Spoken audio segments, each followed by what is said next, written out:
The Journey of Square Peg, Chapter 24, Plan B. Even though I was unable to join in the patrols, scavenging for supplies and keeping the far-right militia at bay, our hosts continued to make us welcome for many weeks.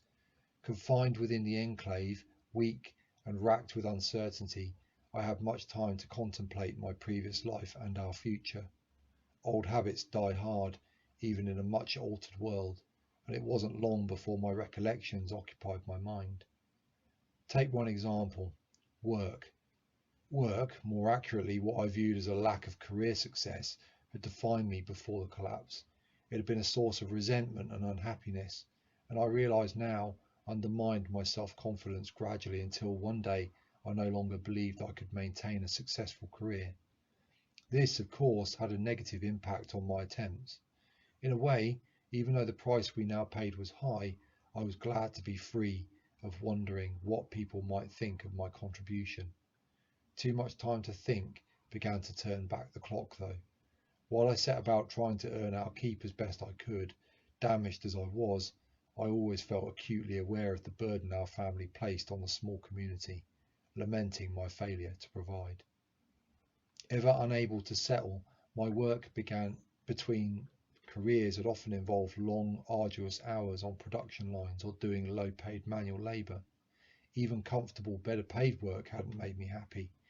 Each had advantages and disadvantages compared to the other, but either type would inevitably make me wonder what the meaning of life was, questioning the point of spending endless days carrying out such boring, uncreative, and repetitive tasks. The only time I remember feeling truly satisfied, apart from with a handful of call-outs with the ambulance service, was when I was problem solving and being creative, like when I was a builder's mate, working for a boss who had lost his eye, kicked out when he was younger, a man mindful enough to want to nurture me in the art of his work. There was a great pleasure to be had in it. We were out and about in a way no one could dare now. We met new people and problem solved. We had a defined and measurable task, and at the end of the hard day, I could look upon the work we had done with a sense of pride and satisfaction. But this work, which is close to our natural way, sadly could never offer financial rewards big enough to live comfortably. It's funny how we don't appreciate the work we can choose when we're young. I guess we think life is all going to be like doing that job. For some people it continues, and for me their evasive secret of happiness taunted me for more than 20 years. Having tried the worst kinds of work, I knew that my future could only be in something requiring mental stimulation. It followed that when I started my next temporary and boring job, I was also studying the Russian alphabet in preparation for starting my studies at university. At break times I would sit scrolling through the strange Cyrillic letters which I had written on the backs of playing cards, making the sounds and trying to commit the strange new symbols to memory. The men in that dingy break room in the corner of the factory, where we sat to endure our half hour of rest away from the machines, would look up and examine me over the tops of their tabloids as if I were an alien. One man once asked me why I was learning the letters. I answered in a friendly manner, explaining my intent without hubris, respectful of anyone that could stick out a job like this for as long as he had. The next day, the manager of the factory came to present a gold watch to him. 30 years in the factory, 30 years on the treadmill. I didn't add what I was thinking to my answer of the previous day, as much as I was tempted by the sad scene of the cheap gold watch handed over by a cringing manager. Son, I said softly to my eldest one evening as I told him my recollections, you may not always have the chance to choose what you do in life. Sometimes needs must, but you will only ever be poor if material wealth becomes more important to you than the relationships and joy that a clever and kind approach to life can offer. Do not settle for second best. Do not lose sight of the right way to live, and you will make it eventually to a happy life, no matter what sacrifices our world now demands of us. And if you should find yourself in dire straits, take heart. It won't last forever. But while it does, I hope you'll prove yourself equal to the task in effort and in patience. Even as I said it, I wondered if the former me would have followed such advice. By that time I was on my third career. I had begun to wonder if something was wrong with me, especially as friends began to enjoy the fruits of their years in the same roles. Well, what of the pursuit of riches and success now? What was left for us to do? There was no work anymore, except the day-to-day tasks demanded of the tribe, the life of the hunter-gatherer. Given such total regression, material possessions should no longer have counted, except of course that they did. Humans value stuff and covet each other's. So we had gone backwards, losing all that was good in modernity and retaining only the bad. Or had we stepped through a portal into a future that made us wealthy in a different way? Despite the natural desire to covet the weapons or tools others had, the warmth of their bed, or the newness of their boots, in the end of civilization we had rediscovered riches that had always been with us. They had been hidden since the beginning of the Industrial Revolution, unappreciated until the collapse unearthed them once more. Wealth and happiness abounded in each other's company, in our connection with nature, and in having meaning in our daily lives. I believe I'd already begun to see this harsh contrast when I worked with the super rich in Russia. The elite never seem to laugh, they just swim like ferocious sharks in a pool infested with other ferocious sharks. They could not trust one another, each would steal from the other, or create intrigue to gain advantage. As one rose, others must fall, and they pushed down on each other to stay on top, like men drowning in a vat too narrow for all to stay at the surface. What had money really done for them? They were still chained to their source of income, unable to quit the machine that fed their inflated appetite. Then there was their attitude to people. For them, it appeared to me, people were a mere commodity, and by thinking of them in this way, they deprived themselves of the real treasures that exist in abundance in a world of those who just manage to get by. Friendship, community, comradeship, integrity, kindness, caring, all enhanced by the remarkable detail of human communication, all seen as weakness by the soulless elite. I could tell you something too of the kinds of children these people paid to have raised by their indifferent staff. The children had everything except what they longed for. They lived surrounded by mountains of expensive toys and people, cooks, housekeepers, drivers and bodyguards, but they craved the attention of the only people who did not give it to them. The absence of their parents, except to come to kiss them as they slept late at night, if they came at all, was the greatest poverty a child could suffer, starkly cruel amid dreamlike wealth and power. Their characters and behaviour reflected their pain, were those of the ill and depraved, the witless and cruel. They loathed their carers as part of the machinery that enabled their abandonment. They had money, but they were truly poor. In contrast, I think we had discovered the real truth along our journey. As hard as the years had been, my children loved and were loved, laughed and were laughed with, discovered and shared their joy in discovery. I had reached the destination that had been so elusive all my life. My thankfulness had slain my depression and replaced it with hope, with vision and belief. I could wish for nothing more. Some weeks later, I was given a clean bill of health by the surgeon. A small party gathered to discuss our future. Over tea, an all too rare commodity now, it was decided that while we were free to leave, we should not return again to our former home. The area was too frequently patrolled by the militia that based itself nearby. Our friends had, themselves, stripped the basement of all the provisions they'd found there. With the solar panels also gone, there was nothing left for us to build a new life with in our old home. The damage to my shoulder, though miraculously repaired, given the conditions in which we were all forced to survive, was now beyond further intervention. I lacked the strength I once had and was often racked with pain, but I was truly grateful to be alive. As to my earlier leg injury, I could weight bear, but walked with a limp. We were deemed able to stand on our own 2 feet. We were informed we could stay or go as we pleased. As the man of the house, the choice was offered to me. The next few days I agonised in waking hours, but slept soundly as I had not done in many months before. Being given any choice was a huge mark of success in our venture. I begged for more time to consider things with my wife, who had fully taken the reins of our family during my recuperation. We discussed it. There were some obvious advantages to staying. The strength in numbers afforded by those close-knit group meant that I no longer felt the need to sleep with one ear tuned to approaching danger. But having 2 daughters, the fact the choice was only offered to me rang an alarm bell that chimed with the incident in the kitchen. During our time of deliberation, my mind wandered frequently to the one place that none of my family knew about, my insurance policy against all else ultimately failing us. That place had almost broken us financially. I don't doubt that.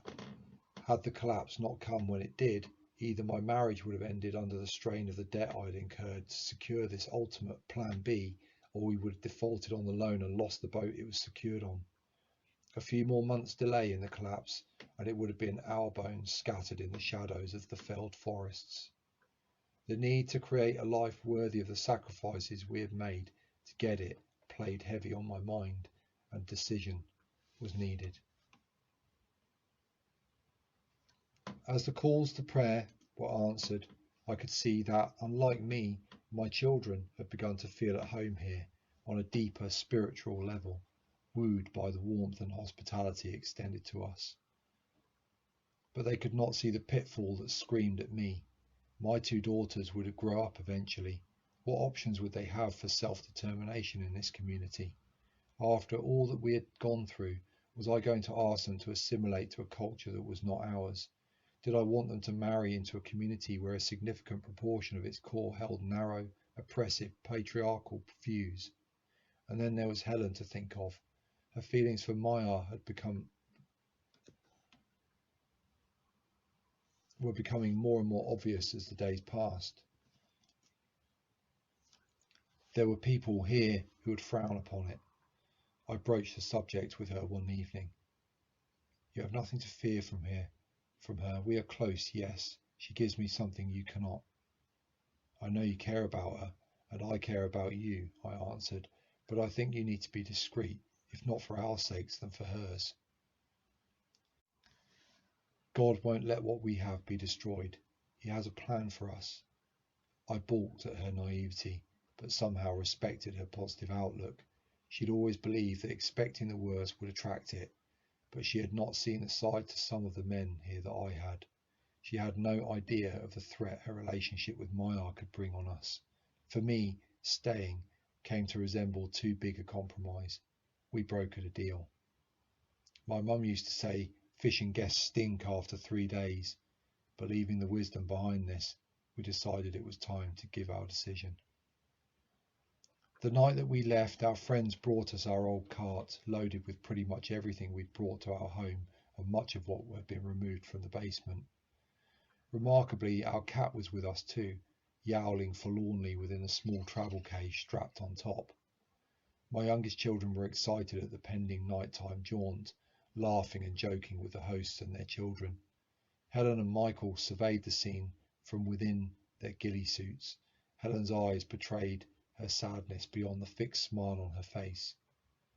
Each now carried a firearm on their belt, one of which I learned had been used to shoot me. A nice touch. I shook hands with those who had taken such good care of us, then slipped out into the night with a small escort tasked with seeing us safely across the river. Maya would join them. After spending some 40 minutes picking our way carefully through the dark streets of the town, we reached the river without incident, crossed it by the stepping stones in the former pleasure park, and made our way to the bottom of a gully that led up onto the moonlit hill. The leader of the escort reminded me not to create a silhouette by summiting the hill, and with a final handshake they withdrew. Only Maya remained. The woman who had returned my trust by saving our lives bowed and clasped my wife's hands into hers. She kissed them and held them to her cheek. Words were spoken which I could not hear. Then, one by one, she embraced the children and whispered comforting words to them. When at last she came to me, her smile was gleaming in the cold light, blue as her robes on the day I had first seen her. Take care of them. Love your wife. I hope my Lord smiles upon you. May he bless you too, Maya, and keep you safe, I replied. We each nodded. There was no more to say. I looked back once as we slipped away into the darkness, but they had gone. Soon as we reached the great plain on the plateau above the gully, a sea of grass undulating in the moonlight to the very horizon, we heard no gunfire or dogs barking, only the soft whisper of the mild spring breeze in the night. With the supplies we had been given by our former hosts, there was no need for us to scavenge on the route to our destination. It was just as well, for although she stayed near me and smiled in the right places, the sadness lingered in Helen's eyes. She appeared heartbroken and was less inquisitive about nature's bounty as she took one pensive step after another. Yet she did not retreat inside herself or become isolated as before. She reached out instead and sought comfort in my company. In so doing, she confirmed my purpose also lay beyond the sphere of my children. My vows to her set my resolve to fight for us to the bitter end, though I feared it would not be too long for now. I felt old, many years older than my age should make me feel. Lost in our thoughts and walking in silence, we made good progress. It was relatively easy going across the bare plain to the chalk downlands. As we walked, I reflected on the journey we'd made. I contemplated this decision to move on, basked in the sense of freedom it gave me. No gunfire spoiled the peace that night. Stalemate had brought an uneasy peace in the town. It was not enough for me though. I wanted to be out in the world and to raise my children far from the madness of opposed factions and threats of violence. In all my life, I have met very few ordinary people that wanted anything different. It was the ruling powers that had painted ordinary folk as the dangerous other to justify reckless foreign agendas, a seeping, malign illusion designed to give credence to the narrative that empowered them and which in turn had distracted them from preventing the catastrophe that had brought them all down. I wondered if the factions would ever talk, would ever realise their similarities and learn from their different perspectives to join forces and rebuild. It was doubtful, despite the New World seeming to demand this of us.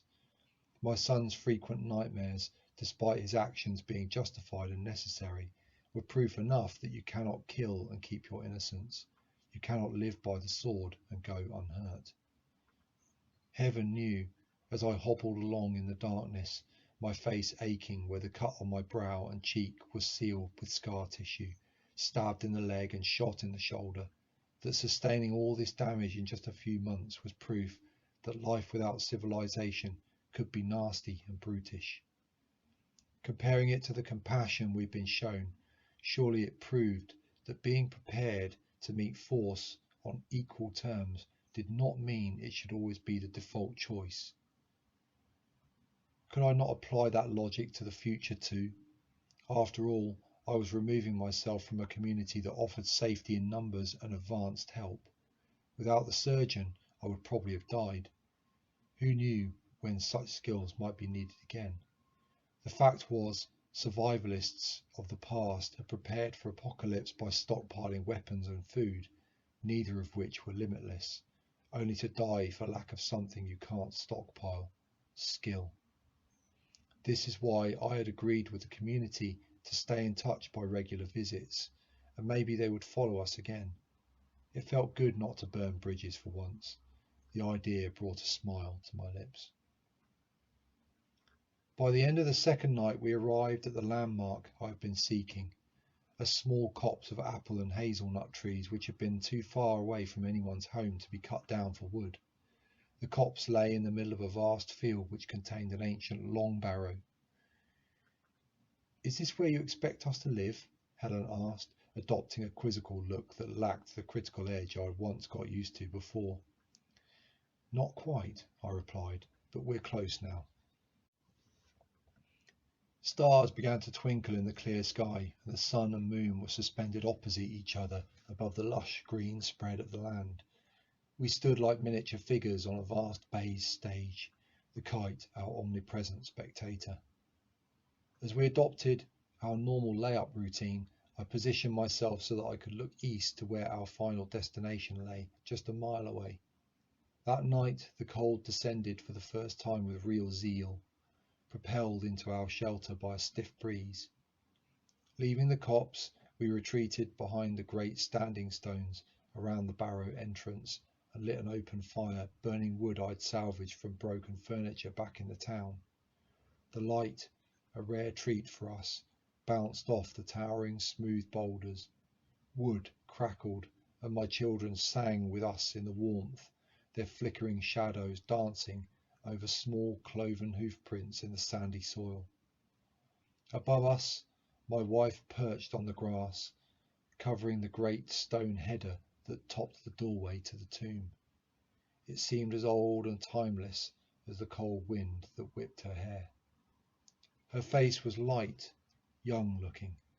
The fire lit her features softly, regal as she was on that prehistoric throne. How many clouds had it witnessed passing overhead? How many generations had shared such special moments with the families here before? Like them, we had had so little, but we had each other. Looking into the faces of my family, seeing the smiles as they huddled in this most timeless monument, I felt that I was the richest man alive. Cold as it was, we agreed as one that we could not sleep in the open chambers of that once housed the dead within the barrow. Reluctantly we left the fire and braved the chilling wind to make our way back to the copse. We blocked the ends of our shelter with our bags, sharing our body warmth as the sheet flapped relentlessly in the vicious wind. Yet our spirits were not dampened. I slept badly that night, but it was a sleeplessness of excitement and anticipation rather than stress and concern. My children, of course, slept like babies. In the morning, long before they'd woken to the east, I spied a densely planted hedge of berberis that was festooned with needle-like thorns silhouetted by the glaring early morning sun. The hedge, which was about 70 metres long on one side, had grown significantly since I planted it 8 years ago. It had taken many days to plant on the tricky terrain that had attracted me to this unusual place, and now it was a raft floating alongside the barrow in a sea of tranquility.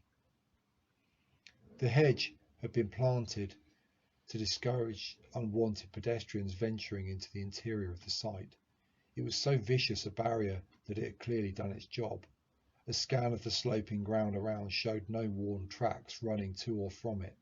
There was a gully to the south of here that carried a small brook to a waterfall that was far more enticing to any adventurous soul.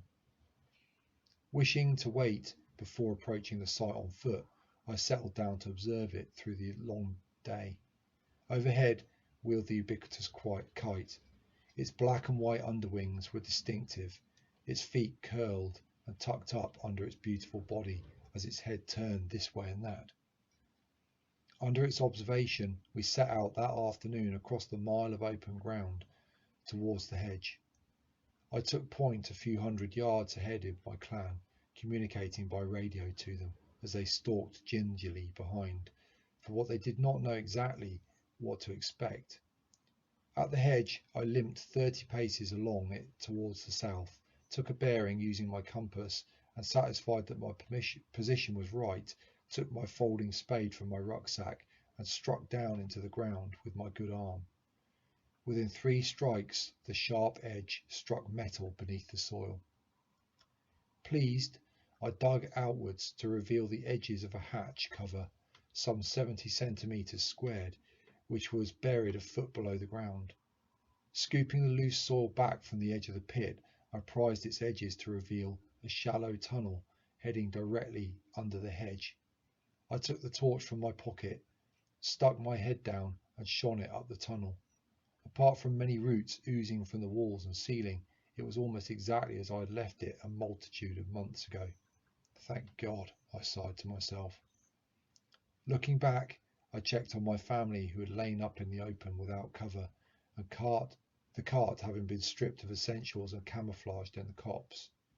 They were watching me intently and must have been quite surprised when I disappeared down below ground level, my legs projecting momentarily vertical in the air above the unseen hatch, as if I'd been hammered into the ground head first.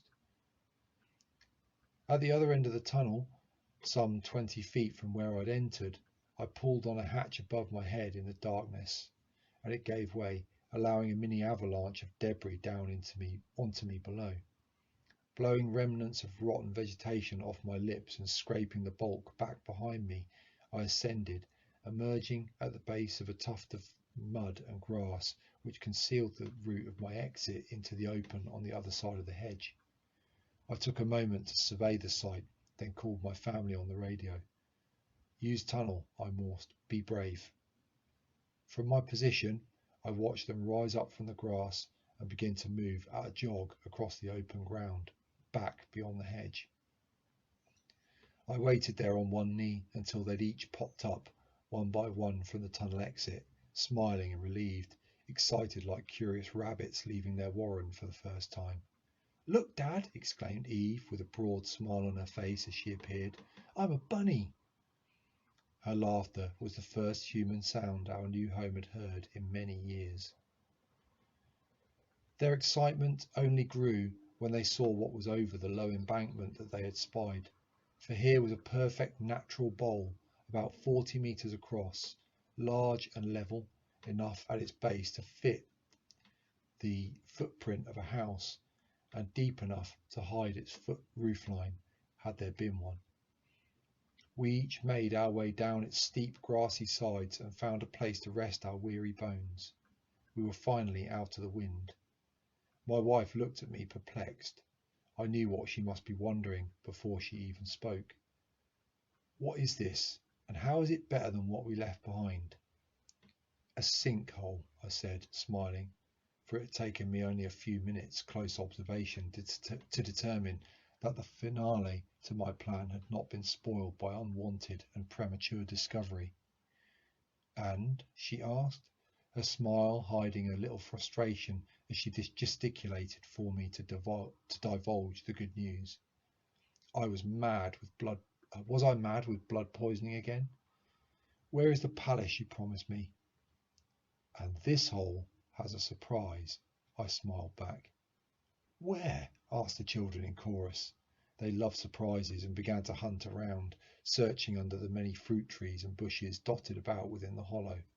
I gazed upon them with wonder and relief while they gallivanted freely, taking in the blue sky above and soaking up the sun. They were safe to stand, to run, climb, and play amongst these trees laden with the harvest, undisturbed by the tumult that had changed forever the world I once knew. "You're sitting on it," I replied enigmatically. I was smiling through the pain in my leg, the tightness of the scar on my face, the trapped and aching nerves of my body. The wind flowing over the top of the embankment was comforting to me, and the tinnitus now barely present. For the first time in my life, I felt absolutely content. For all my searching for it, my destiny and purpose had found me. I, like every one of my family members who faced it, had been good for the challenge. No longer was I a victim of circumstances beyond my control, sleepwalking through my moment of beautiful life. The round hole I had suffered in for so long before had become a square fitted exactly to my nature. For all our great adventure, we'd been rewarded with this revelation, that life is for living, that our destiny and happiness is ours to seek out, not to wait for. Whether it is divinely planned or by pure chance, we are given all we need to skew the odds in our favour and live a good life full of joy, and we are given the wisdom to pass on the good things we do, to project them onwards beyond our time. We need only open our eyes and value our life and that of all others upon the earth. In my search I had come full circle, like the shepherd boy in The Alchemist. What I sought was found where I had begun, in providing for and protecting my family as they had protected me. I just needed the journey on the wild currents to realise it. I had aged in wonder and wounds each step of the way, and now I was wiser at journey's end.